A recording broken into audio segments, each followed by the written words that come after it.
Brexit বিষয়ে EU নেতাদের সঙ্গে আলোচনায় বসছেন ক্যামেরন। দ্বিতীয়বার গণভোট আয়োজনের সম্ভাবনা নাকচ। অনাস্থা ভোটের মুখোমুখি লেবার পার্টির শীর্ষ নেতা করবিন। রুশ যুদ্ধবিমান ভূপাতিত করার এতদিন পর তুরস্কের দুঃখ প্রকাশ পর্যাপ্ত নয় বলছে মস্কো। দুই দেশের সম্পর্ক উন্নয়নে সব ধরনের পদক্ষেপ নেওয়ার অঙ্গীকার এরদোয়ানের। তুরস্ক ইসরায়েল সম্পর্ক উন্নয়নে উদ্যোগকে স্বাগত জানালেন বান কি মুন। মধ্যপ্রাচ্যে স্থিতিশীলতা আনতে সহায়ক হওয়ার আশাবাদ নেতানিয়াহুর। এবং বিজয় অর্জিত না হওয়া পর্যন্ত সিরীয় নেতাদের লড়াই চালিয়ে যাওয়ার আহ্বান প্রেসিডেন্ট আসাদের। সংকট নিরসনে রুশ ও ইরানি কর্মকর্তাদের জরুরি বৈঠক।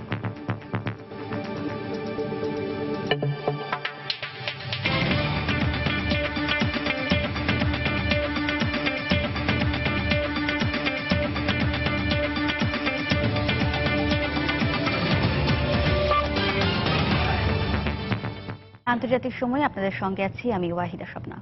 ব্রেক্সিটের রায়ের পর প্রথমবারের মতো ইউরোপীয় নেতাদের মুখোমুখি হচ্ছেন ব্রিটিশ প্রধানমন্ত্রী ডেভিড ক্যামেরন।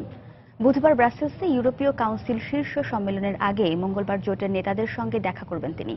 এরই মধ্যে তিনি ইউরোপীয় ইউনিয়নে ব্রিটেনের থাকা না থাকা বিষয়ে পুনরায় গণভোট আয়োজনের সম্ভাবনাও নাকচ করে দিয়েছেন।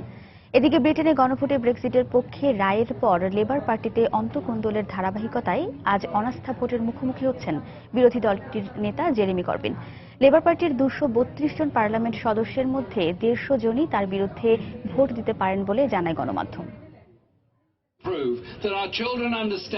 লেবার পার্টির শীর্ষ নেতার বিরুদ্ধে অনাস্থা ভোটকে সামনে রেখে সোমবার ব্রিটিশ পার্লামেন্টের বাইরে এক র্যালির আয়োজন করে জেরেমি করবিনের সমর্থকরা। এতে যোগ দিয়ে লেবার নেতা করবিন ব্রিটেনে অস্থিতিশীলতা বিরাজ করছে উল্লেখ করে সবাইকে সংঘবদ্ধ থাকার আহ্বান জানান। এর আগে ব্রেক্সিটপন্থী করবিনের বিরুদ্ধে গণভোট পূর্ববর্তী প্রচারণায় ব্যর্থতার অভিযোগ তুলে তার পদত্যাগ দাবি করে দলের একাংশ। তবে করবিন নিজ দায়িত্বে অনড় থাকার ঘোষণা দিলে একে একে পদত্যাগ করেন ছায়ামন্ত্রী সভার 20 জন সদস্য। এ অবস্থায় আজ লেবার পার্টির সংসদীয় কমিটিতে অনাস্থা ভোটের মুখোমুখি হচ্ছেন দলটির শীর্ষ নেতা। তবে একে দলকে বিভক্ত করার অপচেষ্টা উল্লেখ করে লড়াই চালিয়ে যাওয়ার প্রতিজ্ঞা ব্যক্ত করেন করবিন। এদিকে ইইউ থেকে আলাদা হওয়ার প্রক্রিয়া শুরুর বিষয়ে সোমবার মন্ত্রিসভার সদস্যদের সঙ্গে এক বৈঠকে মিলিত হন ব্রিটিশ প্রধানমন্ত্রী ক্যামেরন। একই দিন পার্লামেন্টে ভাষণে তিনি ব্রেক্সিটের রায়ের প্রতি সম্মান দেখাতে সবার প্রতি আহ্বান জানান। গণভোটে ব্রিটেনের আলাদা হওয়ার রায় আসলেও এর জন্য আমি যে ঝুঁকির কথা বলেছিলাম তা থেকে আমি সরে আসছি না। এটা অনেক কঠিন কাজ। আমাদের অর্থনীতিতে সমন্বয়ের প্রয়োজনীয়তা এরই মধ্যে অনুভব করতে শুরু করেছি। আশা করি ইইউর সঙ্গে আলোচনার মাধ্যমে পরবর্তী প্রধানমন্ত্রী ব্রিটেনের আলাদা হওয়ার প্রক্রিয়াটি বাস্তবায়নে কার্যকর পদক্ষেপ নেবেন। ব্রেক্সিটের রায়ের পর ইউরোপীয় নেতাদের সঙ্গে প্রথমবারের মতো দেখা করতে লন্ডন ছেড়েছেন ব্রিটিশ প্রধানমন্ত্রী ক্যামেরন। ব্রাসেলসে ইইউ সম্মেলনের আগের দিন মঙ্গলবার জোটের নেতাদের সঙ্গে তিনি গণভোটের ফলাফল নিয়ে আলোচনা করতে পারেন বলে জানায় গণমাধ্যম। ক্যামেরনকে বাইরে রেখেই বুধবার বসছে ইইউ শীর্ষ সম্মেলন। এদিকে ব্রেক্সিটের প্রক্রিয়া শুরু করতে সময় নষ্ট না করার জন্য ব্রিটেনের প্রতি আহ্বান জানিয়েছে জার্মানি, ফ্রান্স ও ইতালি। বিশ্ব অর্থনীতিতে দীর্ঘমেয়াদী অনিশ্চয়তা রোধে করণীয় নিয়ে আলোচনা হয়। রিয়াদুল ইসলাম, সময় সংবাদ। সিরীয় সীমান্তে রুশ যুদ্ধবিমান ভূপাতিত করার ঘটনার এতদিন পর তুরস্কের দুঃখ প্রকাশকে পর্যাপ্ত নয় বলে উল্লেখ করেছে রাশিয়ার এক শীর্ষ সরকারি কর্মকর্তা। রুশ যুদ্ধবিমান ভূপাতিত করার জন্য তুরস্কের প্রেসিডেন্ট রিসেপ তাইপ এরদোয়ান রুশ প্রেসিডেন্ট ভ্লাদিমির পুতিনের কাছে দুঃখ প্রকাশ করে বার্তা পাঠানোর পর এই মন্তব্য করেন দেশটির ফেডারেশন কাউন্সিলের পররাষ্ট্র বিষয়ক কমিটির প্রধান। পুতিনের কাছে বার্তায় এরদোয়ান দুই দেশের সম্পর্ক উন্নয়নে সম্ভাব্য সব ধরনের পদক্ষেপ নেওয়ারও অঙ্গীকার করেন। গত বছরের 24 নভেম্বর তুরস্ক সিরিয়া সীমান্তে একটি রাশিয়ান Su-24 যুদ্ধবিমান ভূপাতিত করে তুরস্ক। বিমানটি সিরিয়ার লাতাকিয়া প্রদেশের জাবাল তুর্কম্যান অঞ্চলে বিধ্বস্ত হয়। সে ঘটনায় একজন রুশ পাইলট নিহত হন। এরই জের ধরে মস্কো ও আঙ্কারার মধ্যে সম্পর্কের চরম অবনতি হয়। কূটনৈতিক সম্পর্ক ছিন্ন করা ও তুরস্কের ওপর বাণিজ্যিক নিষেধাজ্ঞা আরোপ সহ বেশ কিছু পদক্ষেপ নেয় রাশিয়া। সে সময় প্রেসিডেন্ট ভ্লাদিমির পুতিন এমন ঘোষণাও দেন যে আঙ্কারা ক্ষমা না চাইলে নিষেধাজ্ঞা প্রত্যাহার করা হবে না। তবে রুশ বিমান তুর্কি আকাশসীমা লঙ্ঘন করেছে এমন অভিযোগ করে ক্ষমা চাওয়ার প্রশ্নই ওঠে না বলে জানিয়ে দেন প্রেসিডেন্ট এরদোয়ান। সেই ঘটনার 7 মাস পর সোমবার দুঃখ প্রকাশ করে ভূপাতিত বিমানের নিহত পাইলটের পরিবারের প্রতি সমবেদনা জানিয়ে রুশ সরকারের কাছে বার্তা পাঠান তিনি। এছাড়া ভূপাতিত বিমানের ক্ষতিপূরণ দিতেও তুর্কি সরকার প্রস্তুত বলে জানান তিনি। আমরা চাই রাশিয়ার সঙ্গে সম্পর্ক পুনঃস্থাপন করতে, এতে দুই দেশের ভালো হবে। আমি রুশ সরকার প্রধান ভ্লাদিমির পুতিনের কাছে যে বার্তা পাঠিয়েছি তাতে একই সঙ্গে রুশ বিমান ভূপাতিত করার জন্য দুঃখ প্রকাশ করেছি এবং এই অঞ্চলের শান্তি ও সমৃদ্ধির জন্য আমাদের দুই দেশের পারস্পরিক সহযোগিতার গুরুত্ব তুলে ধরেছি। আশা করি শিগগিরই দুই দেশের সম্পর্ক আবার স্বাভাবিক হবে। তুরস্কের এই সর্বশেষ উদ্যোগ সম্পর্কে রুশ সরকারের পক্ষ থেকে এখনো পর্যন্ত কোনো বক্তব্য বা প্রতিক্রিয়া প্রকাশ করা হয়নি। তবে এতদিন পরে এই দুঃখ প্রকাশকে অপর্যাপ্ত ও বিলম্বিত উদ্যোগ বলে মন্তব্য করেছেন রাশিয়ার ফেডারেশন কাউন্সিলের পররাষ্ট্র বিষয়ক কমিটির প্রধান। আঙ্কারার পররাষ্ট্রনীতি ব্যর্থ হয়েছে বলেই এরদোয়ান এতদিন পর এই সম্পর্ক স্বাভাবিক করার পদক্ষেপ নিয়েছেন বলেও মন্তব্য করেন তিনি। স্বাভাবিক যুক্তি মেনে চললে ওই ঘটনার পরপরই তুরস্কের ক্ষমা চাওয়া উচিত ছিল, যদিও এই ধরনের ঘটনা না ঘটালে আরো ভালো হতো। এর জন্য এরদোয়ানই দায়ী। আমার মতে রাশিয়ার সঙ্গে সম্পর্ক স্বাভাবিক করতে চাইলে কেবল ক্ষমা চেয়ে একটি চিঠি দেওয়ার চেয়ে তুরস্ককে আরো অনেক বেশি কিছু করতে হবে। এদিকে এরদোয়ানের ক্ষমা চাওয়ার পরদিন এক টেলিভিশন ভাষণে তুর্কি প্রধানমন্ত্রী জানান, বিমান ভূপাতিত করার পর রুশ পাইলটের নিহত হবার ঘটনায় জড়িতদের শনাক্ত করতে তদন্ত শুরু করেছে আঙ্কারা। এ বিষয়ে কিছুটা অগ্রগতি হয়েছে উল্লেখ করে এ সম্পর্কে শীঘ্রই বিস্তারিত প্রকাশ করা হবে বলেও জানান তিনি। শিরিন আক্তার, সময় সংবাদ। রুশ গোয়েন্দা সংস্থা ও নিরাপত্তা বাহিনীর হাতে মার্কিন কূটনীতিকদের হয়রানি প্রতিনিয়ত বাড়ছে বলে জানিয়েছে মার্কিন কর্তৃপক্ষ। রুশ প্রেসিডেন্ট ভ্লাদিমির পুতিনের প্রত্যক্ষ মদদেই সম্প্রতি এ ধরনের হয়রানি একটি ইস্যুতে পরিণত হয়েছে বলেও জানায় তারা। সোমবার মার্কিন পররাষ্ট্র দফতরের পক্ষ থেকে এই অভিযোগ জানানো হয়, যদিও সুনির্দিষ্টভাবে এ ধরনের কোনো হয়রানির অভিযোগ করা হয়নি। 2 বছর আগে ইউক্রেন সংকটকে কেন্দ্র করে রাশিয়ার ওপর মার্কিন নিষেধাজ্ঞা জারির পর থেকেই এ ধরনের হয়রানি বাড়তে থাকে বলে জানায় মার্কিন পররাষ্ট্র দপ্তর। তবে এ ধরনের অভিযোগের বিপরীতে রাশিয়ার পক্ষ থেকে আনুষ্ঠানিক কোনো প্রতিক্রিয়া জানানো না হলেও মার্কিন কর্তৃপক্ষের বিরুদ্ধে রুশ কূটনীতিকদের প্ররোচিত করার পাল্টা অভিযোগ আনে মস্কো। সন্ত্রাসীদের বিরুদ্ধে লড়াইয়ে বিজয় অর্জিত না হওয়া পর্যন্ত লড়াই চালিয়ে যেতে সিরীয় সেনাদের প্রতি আহ্বান জানিয়েছেন প্রেসিডেন্ট বাশার আল আসাদ।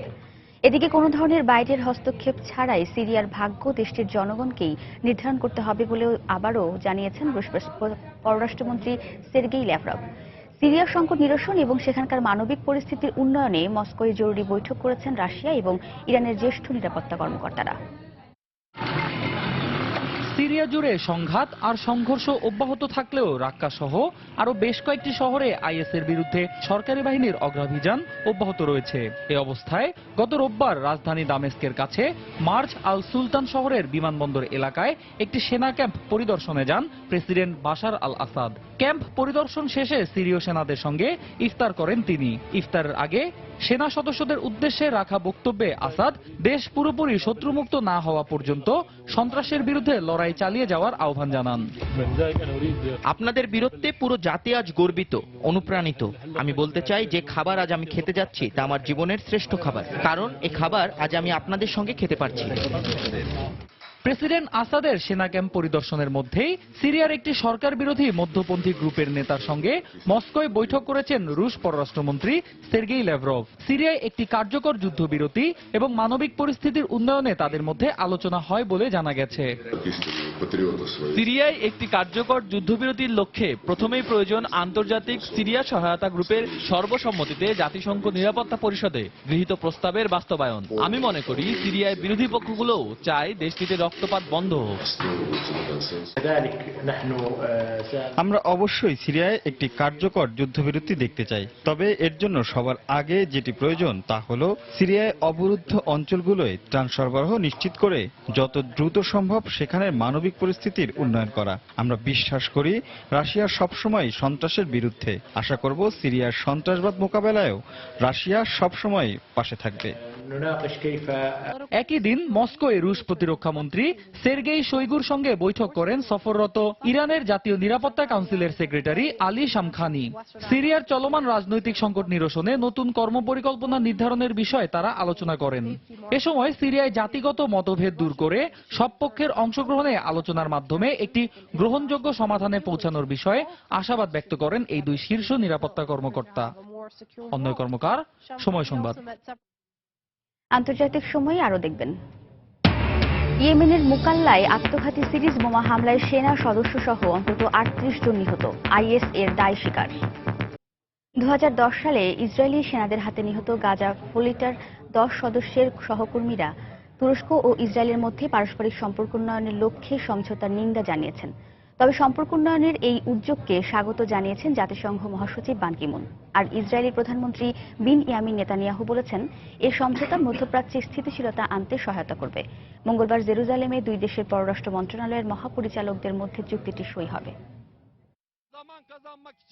2010 সালে অবরুদ্ধ গাজায় সাগরপথে ত্রাণ সামগ্রী নিয়ে গেলে তুরস্কের ত্রাণবাহী জাহাজে ইসরায়েলি কমান্ডোদের হামলায় 10 তুর্কি স্বেচ্ছাসেবী নিহত হন। এর প্রতিবাদে ইসরায়েলের সঙ্গে কূটনৈতিক সম্পর্ক ছিন্ন করা ছাড়াও বাণিজ্য সম্পর্কের ইতি ঘটায় একসময়কার ইসরায়েলের ঘনিষ্ঠ মিত্র দেশ তুরস্ক। বিগত 6 বছরে ইসরায়েলের পক্ষ থেকে বেশ কয়েকবার সম্পর্ক স্বাভাবিক করার চেষ্টা করা হলেও তুরস্কের দিক থেকে তেমন সাড়া মেলেনি। তবে দুদেশের মধ্যে অনানুষ্ঠানিক ও প্রায় আনুষ্ঠানিক পর্যায়ে আলোচনা অব্যাহত থাকে। অবশেষে সোমবার ইসরায়েলি প্রধানমন্ত্রী বিনিয়ামিন নেতানিয়াহু, ইতালির রোমে এবং আঙ্কারায় তুর্কি প্রধানমন্ত্রী বিনালি ইলদিরিম দুদেশের মধ্যে স্বাভাবিক সম্পর্ক প্রতিষ্ঠার ঘোষণা দেন। ঘোষণা অনুযায়ী মঙ্গলবার চুক্তি স্বাক্ষরিত হবে। তুর্কি প্রধানমন্ত্রী জানান, সমঝোতা অনুযায়ী দুদেশ অবিলম্বে কূটনৈতিক সম্পর্ক পুনঃপ্রতিষ্ঠা করবে। তুরস্ক থেকে যাওয়া গাজা ফ্লোটিলায় হামলার জন্য ইসরায়েল $2 কোটি ক্ষতিপূরণ দেবে বলেও জানান তিনি। এই চুক্তি দুদেশের সম্পর্ক স্বাভাবিক করতে সাহায্য করবে। দুদেশে দূতাবাস পুনরায় খোলা হবে এবং রাষ্ট্রদূত নিয়োগ করা হবে।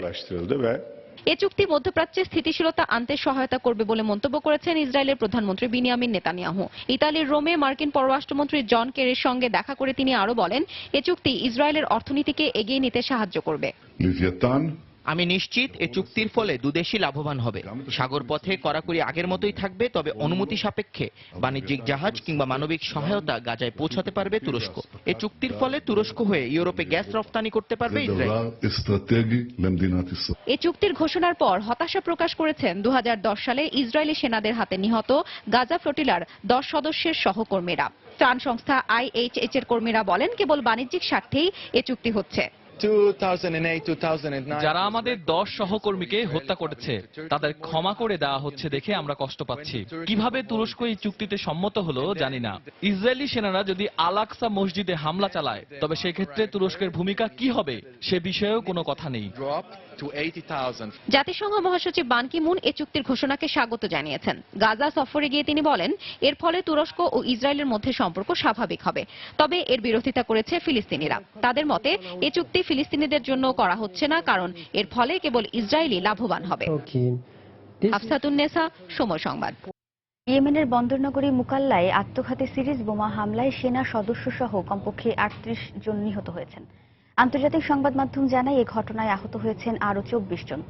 সোমবার দেশটির দক্ষিণ পূর্বাঞ্চলীয় এলাকায় ইফতারের প্রস্তুতি নেওয়ার সময় অন্তত 4টি সেনা চৌকিতে বোমা বিস্ফোরণ ঘটানো হয়। এক প্রত্যক্ষদর্শীর বরাত দিয়ে আল জাজিরা জানায়, হতাহতদের মধ্যে সেনা সদস্য ছাড়াও নারী ও শিশু রয়েছে। আহতদের চিকিৎসায় জরুরি ভিত্তিতে রক্ত সরবরাহ করতে জনসাধারণের প্রতি আহ্বান জানিয়েছে হাসপাতাল কর্তৃপক্ষ। হামলার দায় এখনো পর্যন্ত কোনো পক্ষ স্বীকার করেনি। এরই মধ্যে জঙ্গি গোষ্ঠী আইএস সংশ্লিষ্ট বিদ্রোহীরা এর দায় স্বীকার করেছে। একদিন না পেরোতেই লেবাননে আবারও আত্মঘাতী সিরিজ বোমা হামলা চালানো হয়েছে।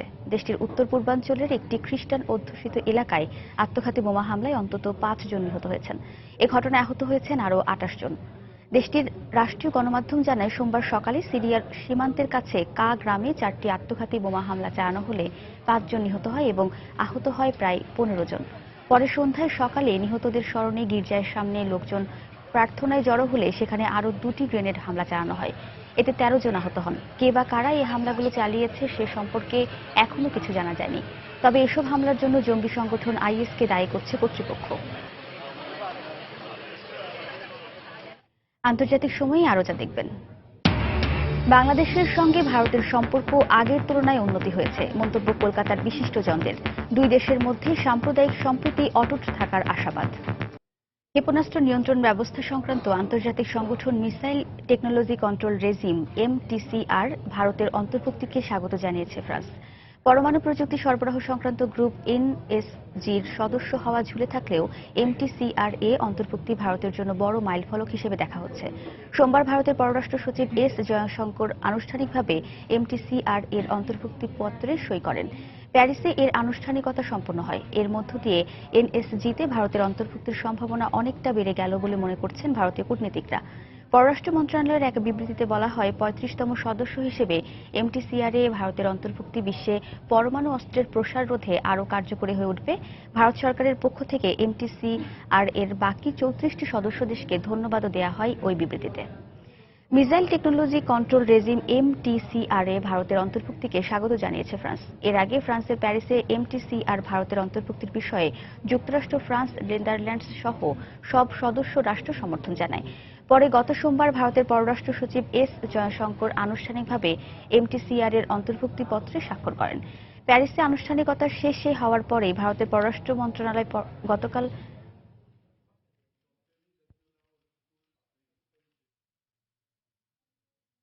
ভারতের ছত্তিশগড়ে আত্মসমর্পণ করেছেন 10 মাওবাদী সদস্য। রোববার স্থানীয় বাস্তার জেলায় আত্মসমর্পণ করে তারা।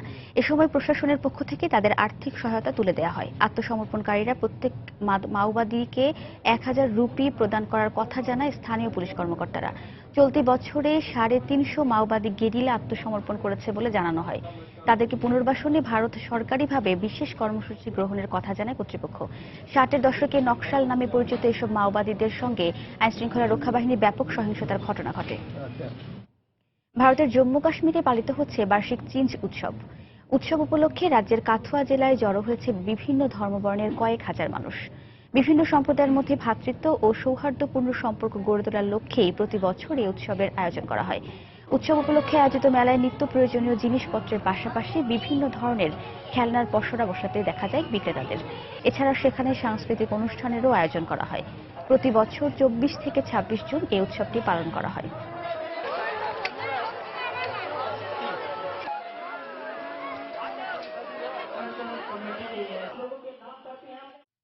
আগামী সপ্তাহে ভারতের হিমাচল প্রদেশে ব্যাপক বৃষ্টিপাতের পূর্বাভাস জানিয়েছে দেশটির আবহাওয়া অধিদপ্তর।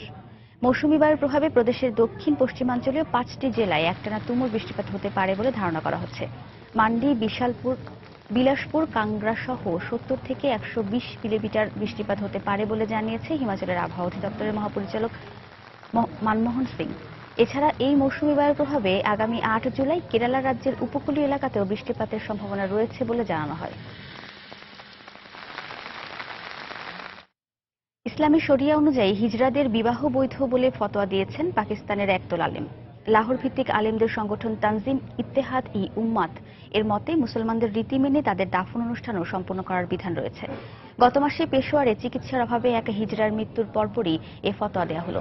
ফতোয়া অনুযায়ী যে হিজড়ার দেহে পুরুষ বৈশিষ্ট্য প্রবল বা বেশি দৃশ্যমান, তিনি নারী বৈশিষ্ট্য প্রবল থাকা আরেক হিজড়া বা একজন স্বাভাবিক নারীকে বিয়ে করতে পারবেন। আর যার দেহে নারী বৈশিষ্ট্য প্রবল, তিনি পুরুষ বৈশিষ্ট্যের অধিকারী আরেক হিজড়া বা স্বাভাবিক পুরুষকে বিয়ে করতে পারবেন। একইভাবে মুসলিম উত্তরাধিকার আইন অনুযায়ী সম্পদেও হিজড়াদের উত্তরাধিকার সূত্রে সম অধিকার রয়েছে বলে জানান আলেমরা। যুক্তরাষ্ট্রের ওয়েস্ট ভার্জিনিয়া অঙ্গরাজ্যের বন্যা পরবর্তী অর্থনৈতিক সংকট সামাল দিতে গিয়ে হিমশিম খাচ্ছে স্থানীয় কর্তৃপক্ষ। বন্যায় বেশিরভাগ ব্যবসা প্রতিষ্ঠান ও প্রশাসনিক ভবন, বিশেষত কয়লা খনিগুলো মারাত্মক ক্ষতিগ্রস্ত হওয়ার কারণে বেকার হয়ে পড়েছে বেশিরভাগ মানুষ। এই অবস্থায় অঙ্গরাজ্যটির সামগ্রিক অর্থনীতিতে যে বিরূপ প্রভাব পড়েছে তা দ্রুত কাটিয়ে ওঠা সম্ভব নয় বলে উদ্বেগ প্রকাশ করেন স্থানীয় গভর্নর আর্ল রে টমলিন। গ্লেনডিনিং এর মতো সবচেয়ে বেশি ক্ষতিগ্রস্ত 3টি অঞ্চলের পরিস্থিতি আগের অবস্থায় ফিরে আসতে দীর্ঘ সময়ের প্রয়োজন বলেও জানান তিনি।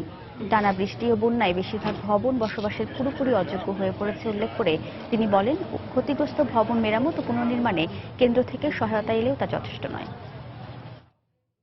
যুক্তরাষ্ট্রের ক্যালিফোর্নিয়া অঙ্গরাজ্যের কার্ন কাউন্টি এলাকার দাবানল এখনও নিয়ন্ত্রণে আনতে পারেনি দমকল বাহিনীর সদস্যরা।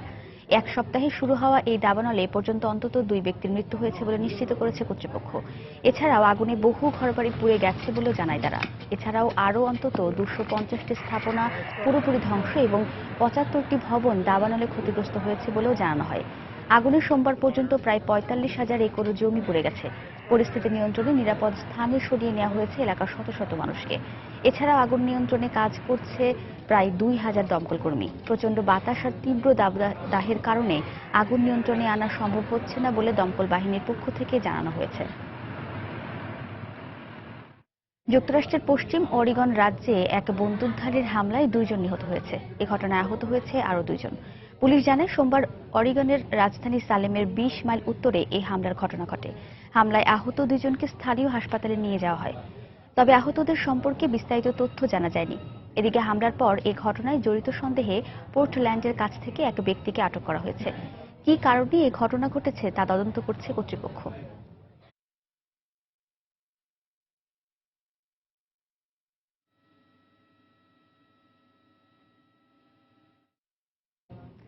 কলম্বিয়ায় একটি হেলিকপ্টার বিধ্বস্ত হয়ে 17 জন সেনা নিহত হয়েছেন। দেশটির সামরিক বাহিনী জানিয়েছে রাশিয়ার তৈরি MI-17 হেলিকপ্টারটি জঙ্গল প্রদেশ থেকে টালেমাইদার সামরিক ঘাঁটিতে যাওয়ার সময় রাজধানী বোগাটা থেকে 180 কিলোমিটার দূরে কালদাস প্রদেশের পাহাড়ি এলাকায় বিধ্বস্ত হয়।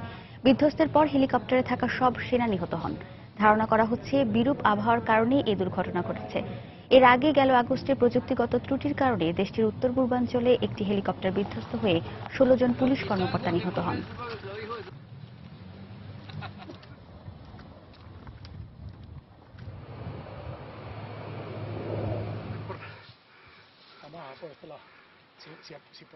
মালয়েশিয়ার একটি বারে গ্রেনেড হামলায় অন্তত 8 জন আহত হয়েছে। মালয়েশিয়ার স্বরাষ্ট্র মন্ত্রণালয়ের এক মুখপাত্রের বরাতে দেশটির স্থানীয় গণমাধ্যম জানায়, মঙ্গলবার ভোরে রাজধানী কুয়ালালামপুরের পুচং এর মুভিদা বারে এই হামলার ঘটনা ঘটে। হামলার পর আহতদের দ্রুত স্থানীয় হাসপাতালে ভর্তি করা হয়েছে। এদের মধ্যে কয়েকজনের অবস্থা আশঙ্কাজনক বলে জানিয়েছে হাসপাতাল কর্তৃপক্ষ। এদিকে ব্যবসায়িক দ্বন্দ্ব অথবা টার্গেট কিলিং এর কারণে এই হামলার ঘটনা ঘটেছে সন্দেহ করা হচ্ছে। হামলার ঘটনায় জড়িতদের গ্রেফতারে অভিযান শুরু করেছে দেশটির পুলিশ।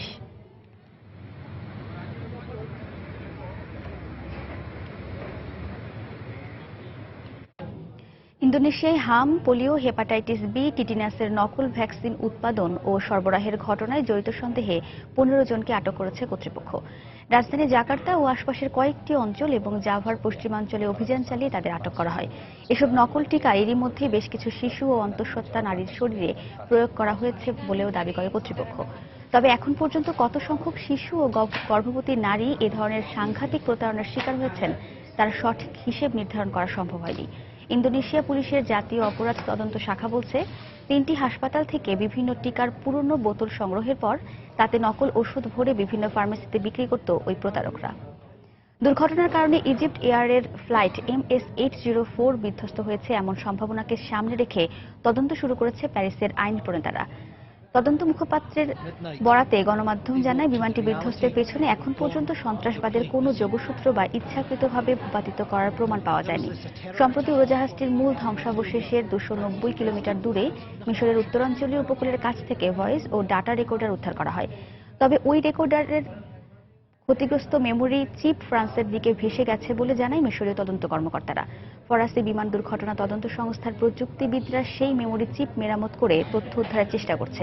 19 মে ফ্রান্সের প্যারিস থেকে মিশরের কায়রো যাওয়ার পথে ভূমধ্যসাগরের কাছে ইজিপ্ট এয়ারের যাত্রীবাহী বিমানটি 66 জন আরোহী নিয়ে বিধ্বস্ত হয়।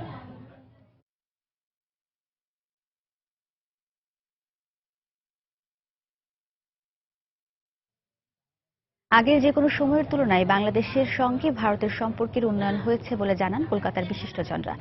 ভারত বাংলাদেশ জুড়ে চলমান অস্থিরতার মধ্যেও দুই দেশের মধ্যে সাম্প্রদায়িক সম্প্রীতি অটুট রয়েছে বলেও মত তাদের।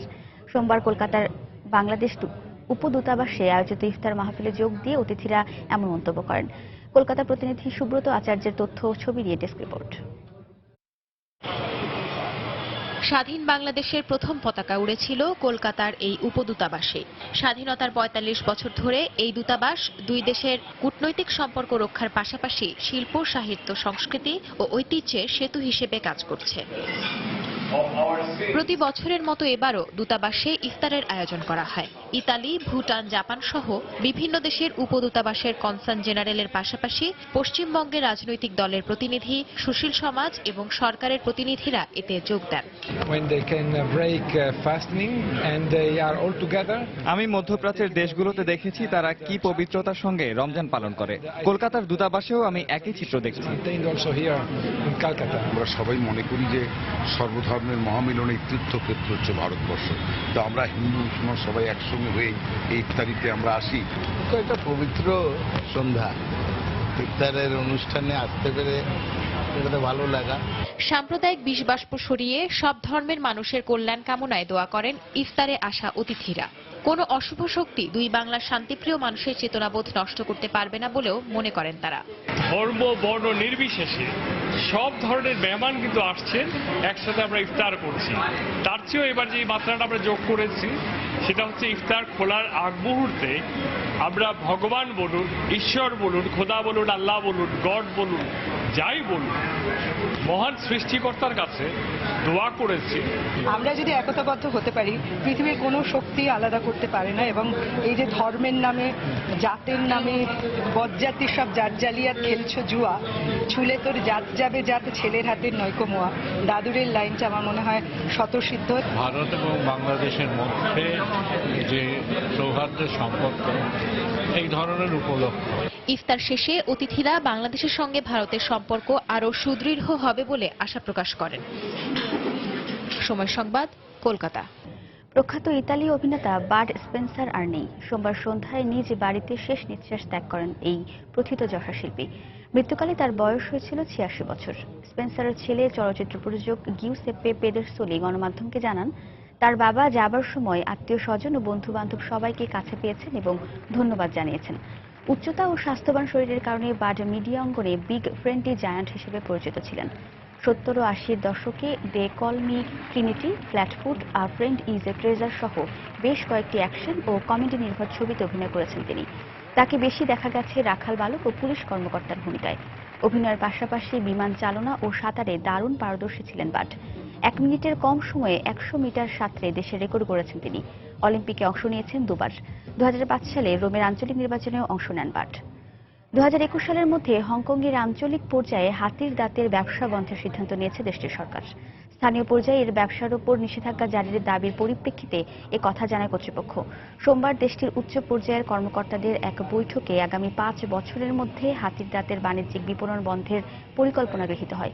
1989 সালে হাতির দাঁতের আন্তর্জাতিক বাণিজ্যের উপর নিষেধাজ্ঞা আরোপ করা হলেও দেশের অভ্যন্তরীণ ব্যবসায় অবৈধ ছিল না।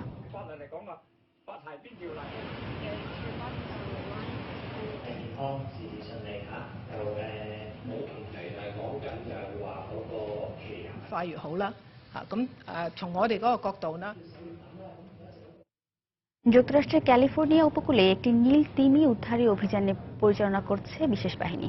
অরেঞ্জ কাউন্টির দক্ষিণ পূর্বাঞ্চলীয় ডানা উপকূলীয় পয়েন্টে এই ঘটনা ঘটে। সোমবার প্রায় 70 ফিট দীর্ঘ তিমিটি দুর্ঘটনাবশত মাছ ধরার জালে জড়িয়ে যায়। এ সময় অ্যালার্মের শব্দ শুনতে পেয়ে পাশের একটি ডলফিন ওয়াচিং ট্যুর বোট সঙ্গে সঙ্গে বিষয়টি জাতীয় সমুদ্র ও পরিবেশ প্রশাসনকে জানায়। তিমিটি বারবার চেষ্টা করে বেরিয়ে আসতে না পারায় তাকে মুক্ত করতে তৎপরতা শুরু করে উদ্ধারকর্মীরা।